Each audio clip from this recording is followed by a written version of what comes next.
tweet from the Bronx Zoo Cobra asking, what does a snake have to do to get this account verified? 5 years ago, Jack Dorsey and Biff Stone were just a couple of guys with a dream that turned into Twitter. Take a look at how it all began at a park in San Francisco. So here we are at South Park, where the original Twitter offices were. 164 South Park. Early 2006, went out to this right here playground. Yeah. Sat right up there, where we discussed the very, very simple idea of via SMS, sending a message and then receiving messages from your friends. It's very humbling, but it doesn't feel like it has been that long. It feels like we were here yesterday having the same conversation. That's the thing that's, I don't know if I should be joyful or slightly depressed that 5 years has gone by so in like the blink of an eye. People didn't really take to the surface. In the first 9 months or so, it was mostly just us. We started thinking about all the terms. People just started using the word tweet to refer to an individual status update on Twitter. It felt really tangible. It felt like something you would do in your natural life, and the whole service was about getting out, being in the world, and sharing. This idea of being agnostic was a word that we used in the beginning with regard to the device that you chose to use for Twitter. And that's why it's 140 characters or less.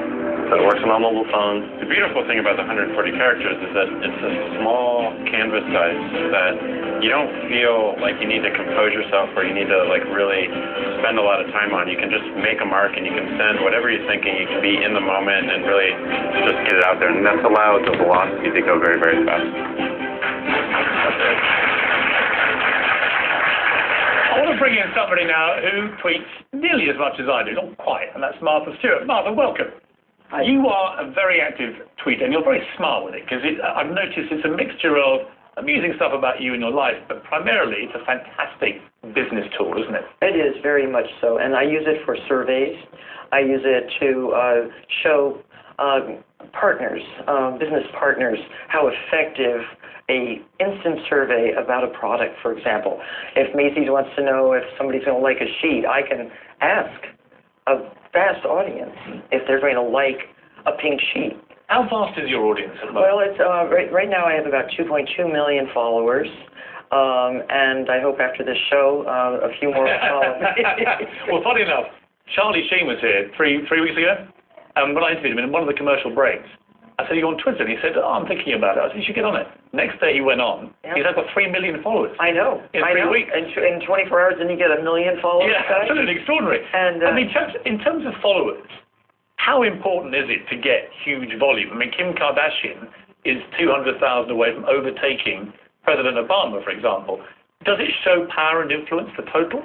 I don't think she's going to actually take over the presidency if she gets more followers. That's a key thing to remember. And did I interrupt you with a smart comment?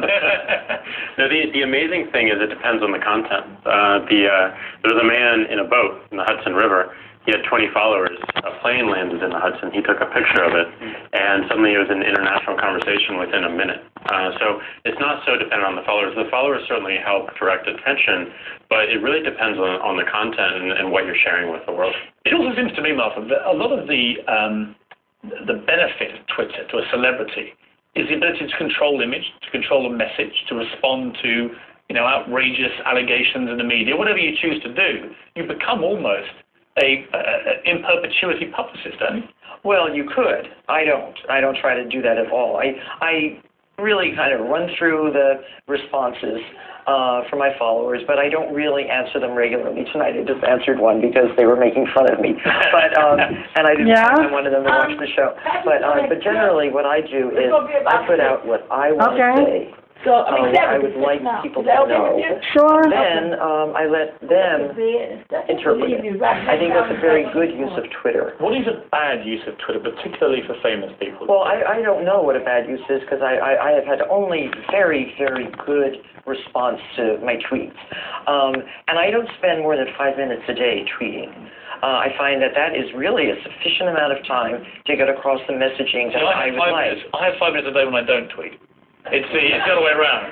So I don't bring it on set. Are you still new to it? I'm a newbie, yeah. Yeah. So after a while, you're going to get used to it, and you're going to figure out what it's good for, and it is good for a lot of good things. See, I like having fun on it. I like picking dodgy feuds with celebrities, ranting about airlines if I'm being held up. I mean, I just think it's quite funny to do all that. So it's part of the chirping you were talking about. I'm not sure I'm really the sort of perfect model for this. Oh.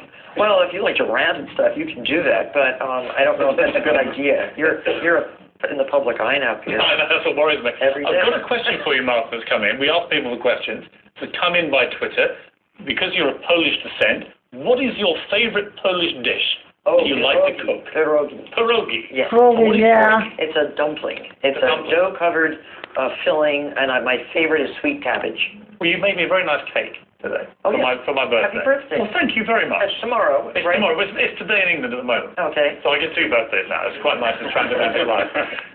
What would you say, Martha, to people who are thinking about coming on Twitter but aren't too sure? What's the persuasive element for you? Well, I just got a whole lot of tweets from people saying, I'm sure they're dictating the request to their child or something, asking how difficult is it?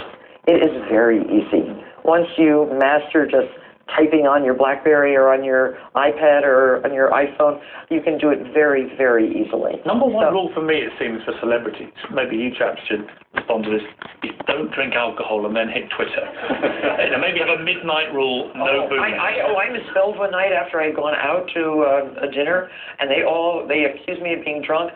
I heard from one of my partners that I shouldn't go out and get drunk. All I did was try to tweet in the dark on a BlackBerry in the car, and so I hit a couple wrong letters. Fatal mistake, Oh Martha. boy, I'm telling you. Should you drink and tweet?